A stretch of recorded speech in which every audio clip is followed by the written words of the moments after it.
लग जाए, जरा सी सर्दी जरा सी गर्मी लग जाए, 12 महीने घर में कोहराम मचा हुआ है। किसी ने बताया, बोले हमारे मामा जी योग करते हैं, आपका प्रचार करते रहते हैं। Thank you. बोले उन्होंने कहा तुम अपने बच्चे को गिलोय घनबटी खिला दो। बाबा जी जब से गिलोय घनबटी खिलाई तब से हमारे घर में एक एलोपैथी की दवा नहीं आई और हमारा बच्चा तब से आज तक एक बार भी बीमार नहीं पड़ा। लो, ये कल की ही बात बता रहे, तो रोज की बात है। अब देखो, जिन्होंने हमारी बात मानी, चलो मंडूकासन करो, गिलोय घनबटी खा ली, गिलोय घनबटी एडवांस। अब लो, मैं इम्यूनिटी बढ़ाने के ऐसे 100 उपाय बता सकता हूँ, 20-25 बता रहा हूँ। लो immunity is the main cause of all diseases. Low immunity से सर्दी, जुकाम, बुखार, वायरल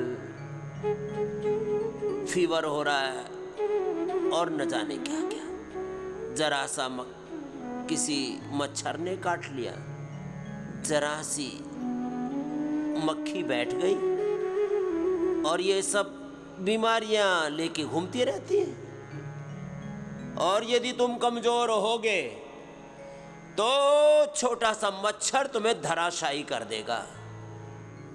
बोले हैं तो स्वामी जी हम ठाकुर, लेकिन हमारी ठकुराई एक मच्छर ने ही निकाल दी। लो, एक छोटा सा मच्छर आपको मार सकता है। बोले हम हैं तो मार्शल कुम, लेकिन मार्शल कुम को मार दिया रे, किसने? मच्छर ने मार दिया। डेंगू ने, चिकनगुनिया ने, स्वाइन फ्लू ने, कोरोना ने मार दिया। बड़े वेद मंत्र बोल रहे थे, लेकिन बोलती ही बंद हो गई।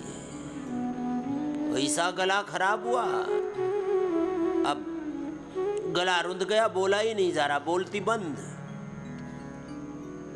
इम्यूनिटी लो है तो कम्युनिकेबल डिजीज होंगी, नॉन कम्युनिकेबल डिजीज होंगी। मंडूकासन लंबा करना, योग मुद्रासन लंबा करना है। इम्यूनिटी बढ़ाने के लिए क्या क्या करना? जो आसन कर सकते हैं पूरा आसन करो, व्यायाम से, आसन से। सुनो, अब व्यायाम से, जो भी आप व्यायाम कर सके वेग पूर्वक करो, तीव्र वेग के साथ। व्यायाम से, आसन से, प्राणायाम से, ध्यान से, योग से, ये यज्ञ चल रहा है, यजन से, भजन से, योग से, यजन से, भजन से इम्यूनिटी बढ़ती है। सादा आहार खाने से, दूध दही से, सात्विक पौष्टिक आहार से इम्यूनिटी बढ़ती है। दूध दही, दाल रोटी सब्जी, बस उसमें दालों में छिलके वाली दालें, बिना पॉलिश की हुई दालें, देसी दाल, देसी अनाज, देसी खाना, जवार, बाजरा, मकई, चौलाई, रागी, कोदो, कितनी बढ़िया बढ़िया चीजें।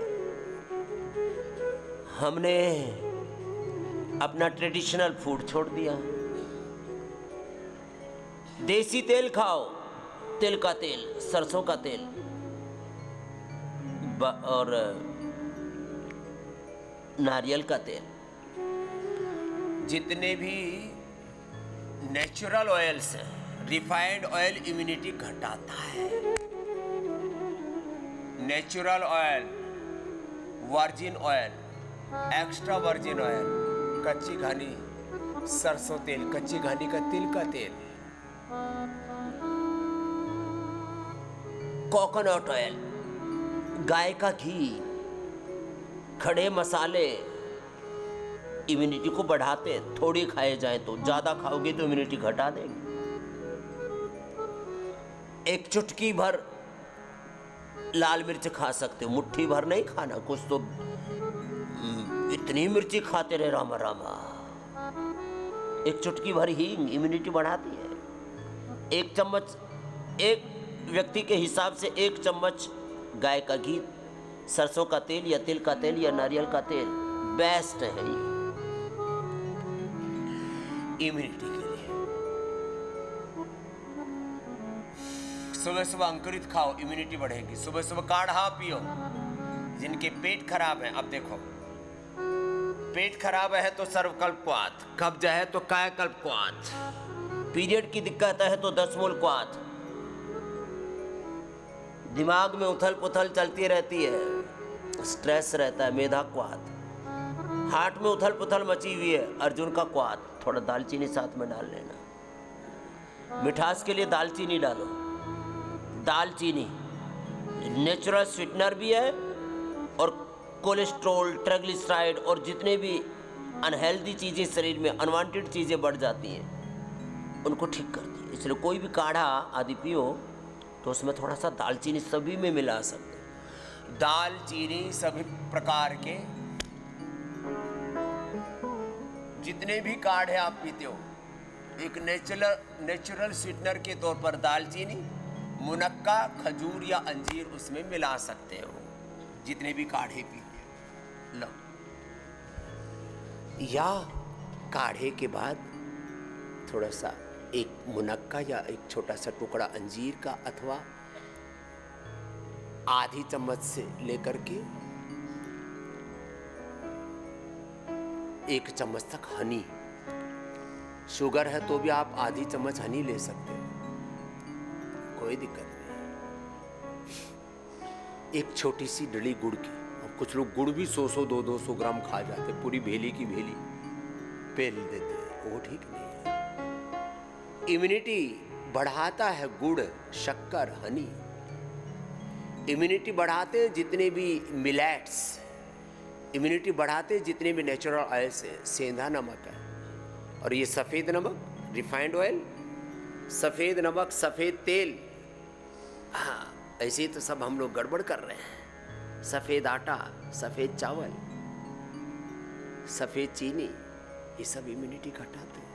फिर ये जितना भी जंक फूड है, फास्ट फूड है, फिर चाय है, कॉफ़ी है, चॉकलेट है, पता नहीं क्या क्या, उलट पुलट हमने खुद ही अपनी ज़िंदगी में उथल पुथल मचाई हुई है। ये सब उथल पुथल छोड़ दो भाई। एक बार सुबह 10 से 12 के बीच में एक बार भोजन जो करे वो सदा निरोगी रहे। बहुत भूख लगती है लोगों को तो 2 बार कर लो। ये जो बार बार खाते इससे इम्यूनिटी घटती है।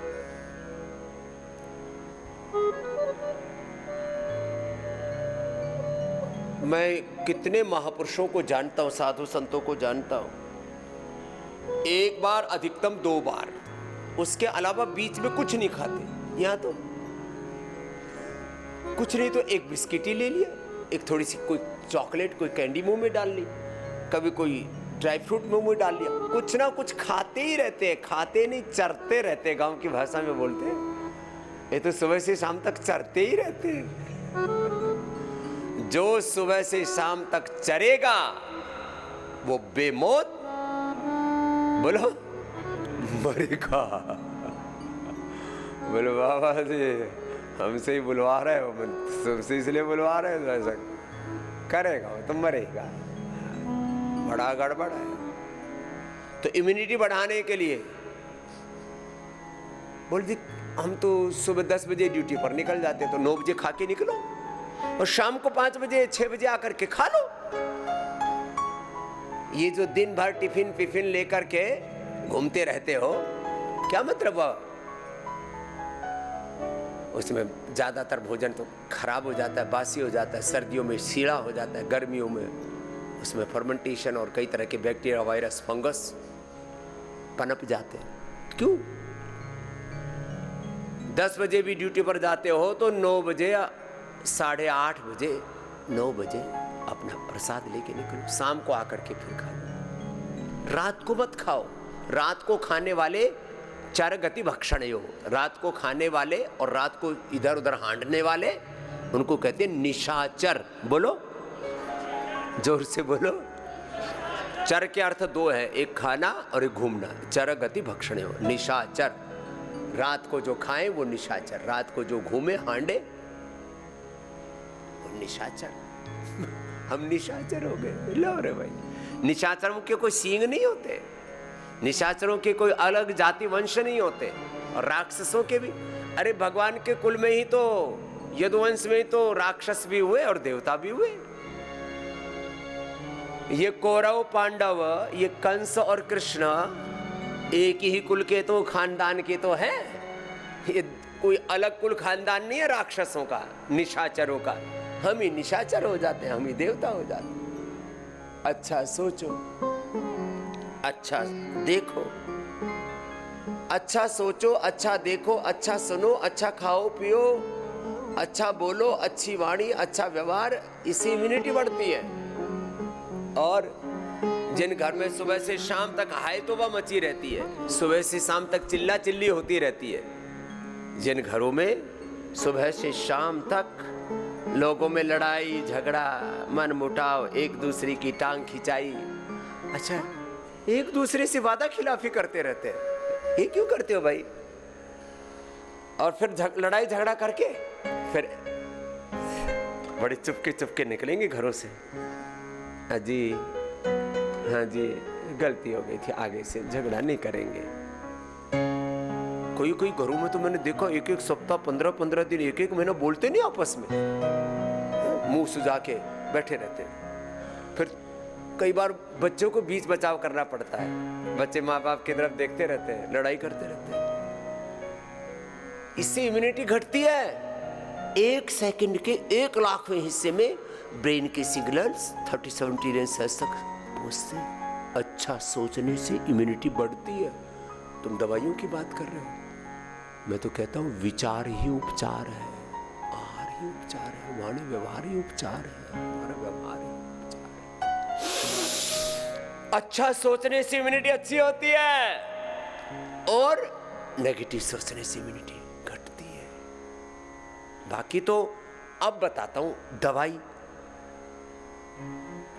गिलोय खाने से इम्यूनिटी बढ़ती है, जितने भी जड़ी बूटियां वनस्पति है, तुलसी खाने से इम्यूनिटी बढ़ती है।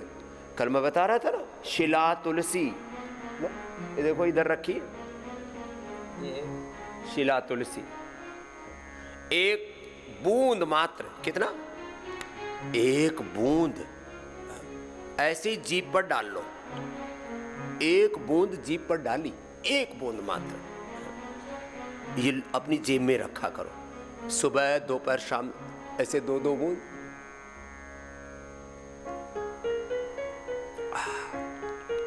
मुंह में हवन सा हो गया, पूरा फ्रेशनेस। या फ्रेशनेस के नाम पर कोलगेट क्रॉस पेप्सोडेंट कर रहे हैं, और बावड़ो थारा दिमाग का दिवालिया निकल गया। फ्रेशनेस आएगी। शिला तुलसी अपनी जेब में रखो, जिनके गले खुर खुर होते रहते हैं, 1 ब्रोनकोम, 1 कंठामृत ले लो, 2 मुंह में डाली, और एकदम गला टनाटन, रोज लेना। अब देखो, सामान्य तो मैंने कहा गिलोय ले लो, तुलसी ले लो, अपना खान पान ठीक कर लो। जिनकी कफ कोल्ड की प्रकृति है, ब्रोनकोम, स्वासारी, कंठामृत, शिला तुलसी ले लो। ये और ही ज्यादा कमजोर इम्यूनिटी है तो Immunogrit gold, curcumin gold, Nutrela daily active, और फिर ये स्वर्ण सुलाजी। फिर कल ही एक पुराना बालक है, 20 साल से मिलता रहता है, पहले लखनऊ था, फिर ट्रांसफर होकर के अभी देहरादून आ गए। बोले बाबा जी आपने वो स्विमिंग पूल में एक वीडियो बनाया था च्यवनप्राश का और कोलेजन प्राश का, तो मैं सुबह सुबह तो रोटी में लपेट करके रोल करके कोलेजन प्राश खाता हूँ, और शाम को च्यवनप्राश खाता हूँ। अब मेरी उम्र, सब कहते हैं तेरी तो उम्र तो जितना है उससे कम दिखती है। बोले स्वामी जी 1 सप्ताह में रौनक आ गई चेहरे पर। मैंने अपनी पत्नी को कहा तू भी खा ले, नहीं तो बुढ़ी लगेगी। ये जबरदस्त चीजें हैं। च्यवनप्राश खा लो, कोलेजन प्राश खा लो, इम्यूनिटी बढ़ा लो। इतना जबरदस्त जबरदस्त गुड़ वाला च्यवनप्राश। ये डायबिटीज वालों के लिए च्यवनप्रभा, बच्चों के लिए ये बालप्राश, गजब है साहब है। कफ कोल्ड भी नहीं, ज्यादातर लोगों को कफ रहता है, कोल्ड रहता है, किसी किसी की कफ की प्रकृति होती है। देखो अब प्रकृति की भी पहचान करो। जैसे किसी किसी की प्रकृति हमेशा ऐसे खिले खिले रहने की, और किसी किसी की वैसी खड़ूस सी मनहूस सी प्रकृति, जब देखो तब ऐसे। नानी सी मरी हुई है, नानी जिंदा है, उसकी मरी हुई वैसे ही मन की नानी मरी हुई है। ऐसे बैठे रहते, मुंह फैला ऐसे खोल। बहुत अजब गजब लोगों की मुखाकृति होती है। किसी की खुश रहने की प्रकृति है, किसी की ऐसे हर समय नक चढ़े, हर समय रूठे रूठे से, रूखे रूखे से। कोई कोई बड़े गतिशील होते हैं, बड़े उत्साही होते हैं, वो अलग बात है। कुछ लोग बड़े गंभीर, कुछ लोग बड़े हंसमुख, कुछ लोग बड़े ज्ञानशील, कुछ लोग बड़े भक्ति में विलीन, कुछ लोग कर्मशील। सात्विक प्रकृति किसी किसी को होती, किसी की राजसिक प्रवृत्ति, किसी की तामसिक, एकदम जड़ता मूढ़ता, बड़े ऐसे। लंबे सांस लेने से इम्यूनिटी अच्छी होती है। लो कपाल भाती से इम्यूनिटी अच्छी होती है।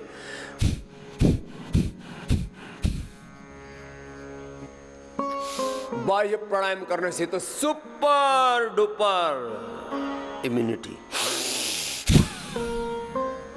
ये भस्त्रिका, ये कपालभात, ये बाह्य प्राणायाम, उज्जाई, अनुलोम विलोम सुरक्षा कवच है, रक्षा कवच।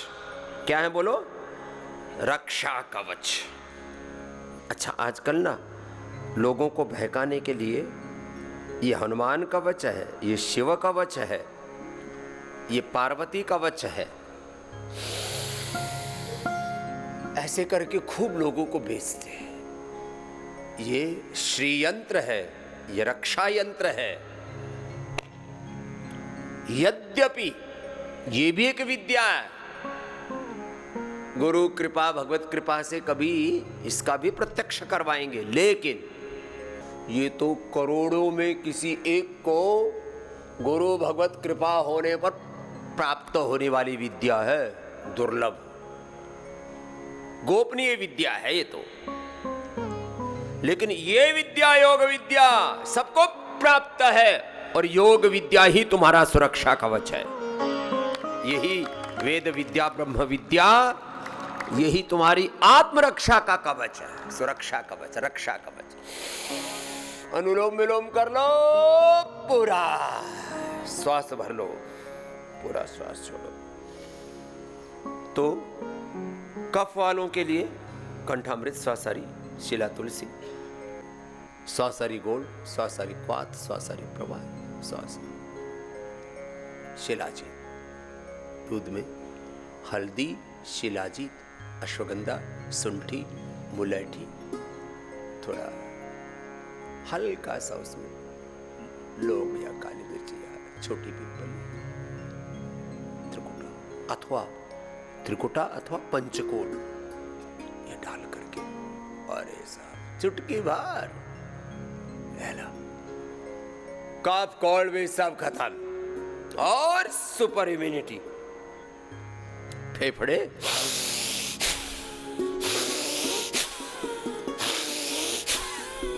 अब बहुतों के नपीरी बोलती रहती है, जब देखो तब नाक जाम। बोले बाबू जी नाक खुलते ही नहीं, नाक के अंदर हड्डी बढ़ जाती है, इन्फ्लेमेशन बढ़ जाता है, फिर नाक कटाना पड़ता है। अरे नक कटो, नाक कटो, अरे जलनेती सूत्रनेती कर लो अणु तेल से। और जिनको बहुत ज्यादा कफ कोल्ड है, बहुत ज्यादा, इन्फ्लेमेशन अंदर जमा पड़ा है पूरा, तो ज्योति स्मृति तेल डाला, अब पूरा खत्म। कितना भयंकर अंदर जमा पड़ा है सब। देखो इम्यूनिटी के साथ ये लॉन्गिविटी के लिए भी है, ये एंटी एजिंग के लिए भी है, और कुछ नहीं तो अपने घर में, सबके घर में कम से कम ऐसे 25-50 से जड़ी बूटियां वनस्पतियां होनी चाहिए। सबके घर में अश्वगंधा शतावर होना चाहिए। अपने बच्चों को एक एक चुटकी अश्वगंधा और शतावर दे दो, दूध में डाल के दे दो, उसमें थोड़ा हनी मिला दो, ज़्यादा टेस्टी चाहिए तो थोड़ा पावर वीटा मिला दो। अभी सर्दियां, गोंद का लड्डू दे दो एक बच्चों को, एक एक चम्मच च्यवनप्राश बालप्राश खिला दो बच्चों को। जो बड़ी उम्र वाले हैं ये कोलेजन प्राश खा लेना। कितनी बढ़िया बढ़िया चीजें, फिर भी न जाने क्यों हम मरे जा रहे हैं। सुबह उठ करके आंवला एलोवेरा किलो गोधन अर्क पी लो। देखो अब तुम्हारे सामने बैठे हुए हम, रात को करीब 1 बजे आकर के सोए और एकदम फ्रेश होकर के तुम्हारे सामने बैठे, क्योंकि फिर सुबह उठ गए। जब हम समय से सो जाते तो 3 बजे उठते हैं।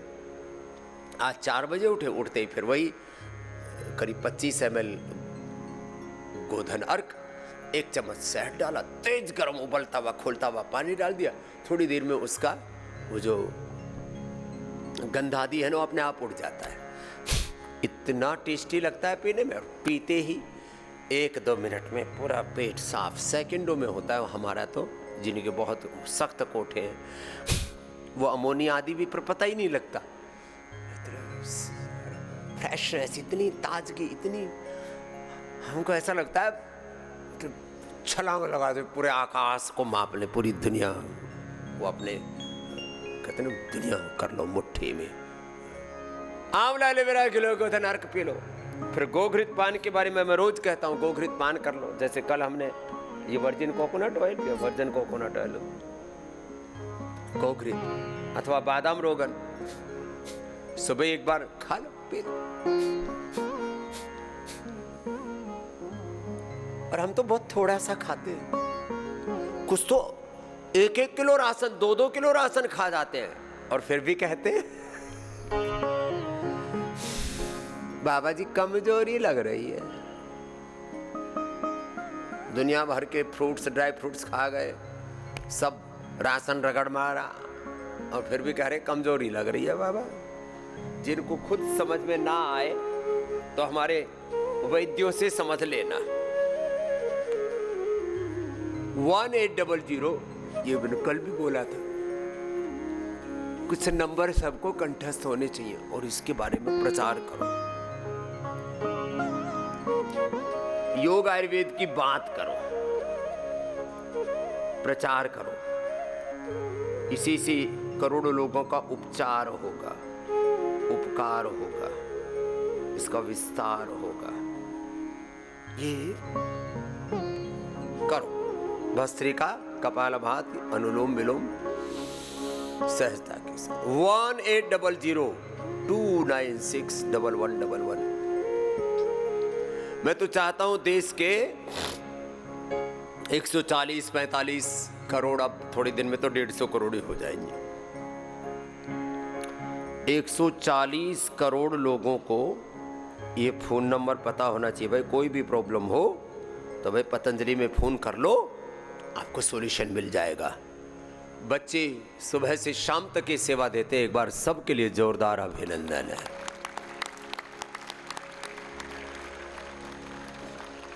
वन 1800-296-1111। इतना तो नंबर याद रह सकता है, 1800, और इस पर कोई पैसा नहीं लगता। 1800-296-1111। सैकड़ों वैद्य सुबह से शाम तक आपको निशुल्क चिकित्सा परामर्श देते हैं।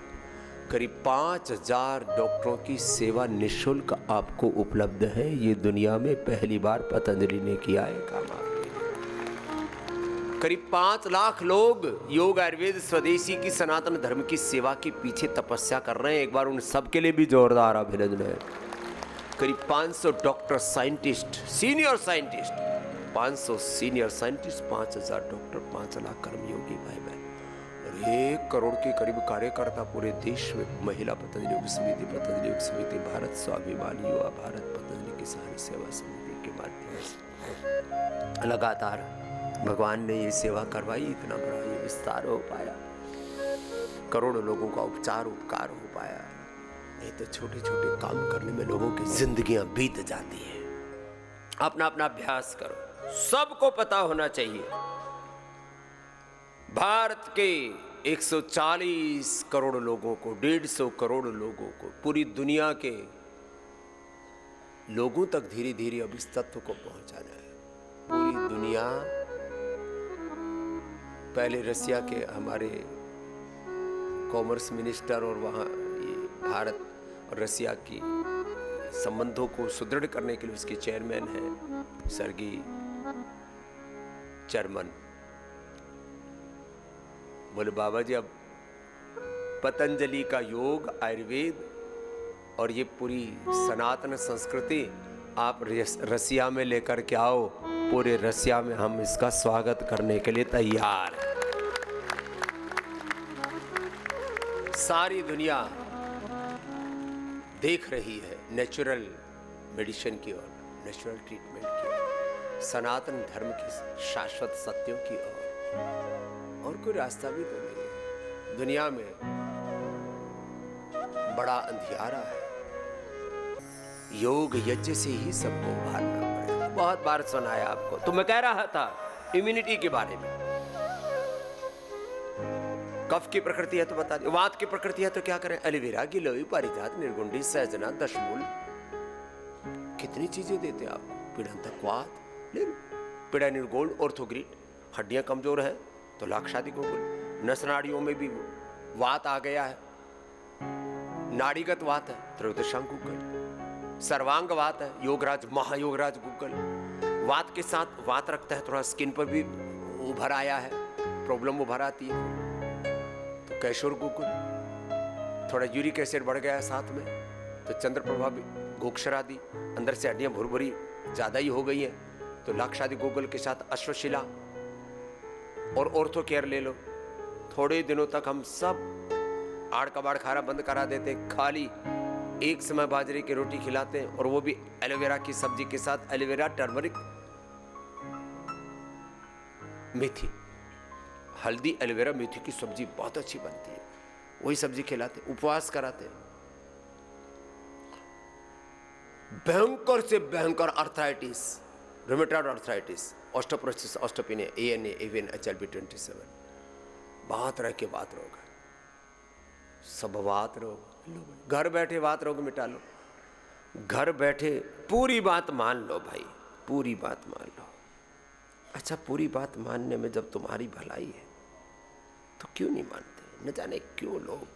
मैं तो कई बार सोचता हूँ, इतना हम लोगों का उपचार कर रहे हैं, उपकार कर रहे हैं, फिर भी लोग बीमारियों से तड़फ रहे हैं। जब मैं किसी को देखता हूँ ना, मुक्तावटी होते हुए बीपी क्यों लेके घूम रहे हैं? और कभी भी brain stroke, heart attack, liver kidney failure होकर के मर सकते हो। मुक्तावटी होते हुए बीपी क्यों? मधुनाशिनी, मधुग्रिट होते हुए शुगर क्यों? लिवोग्रिट होते हुए फैटी लिवर, लिवरोसिस, हेपेटाइटिस, लिवर फाइब्रोसिस, लिवर में इन्फ्लेमेशन क्यों? रिनोग्रिट होते हुए लोग क्रिएटिनिन बढ़ गए। अरे कायाकल्पटी, डर्माग्रिट, सोरोग्रिट, मिलिनोग्रिट, गोधन और नीम गलवटिक होते हुए लोगों को चमड़ी उधड़ रही है, मोटे मोटे घूम रहे। अरे मेदो हरवटी खा ले, वेट को खा ले, थोड़ा आहार पर नियंत्रण कर ले, योगाभ्यास अपना ले, रोज 1-1 किलो वजन कम कर ले, लौकी कल्प कर ले, मोटापा कम हो जाएगा, शरीर में गांठें वो भी घुल जाएंगी, कोलेस्ट्रॉल भी घुल जाएगा, हार्ट ब्लॉकेज भी निकल जाएगा, शरीर पूरा छट जाएगा। पूरे शरीर को अंदर से धोने के लिए एक तो ये लौकी का भी सर्दियाँ की सूप पियो, अभी गोखरू वो भी अंदर से धो देता है पूरा जो शरीर का दोष है, इन्फ्लेमेशन है, यूरिन के माध्यम से धो देता है।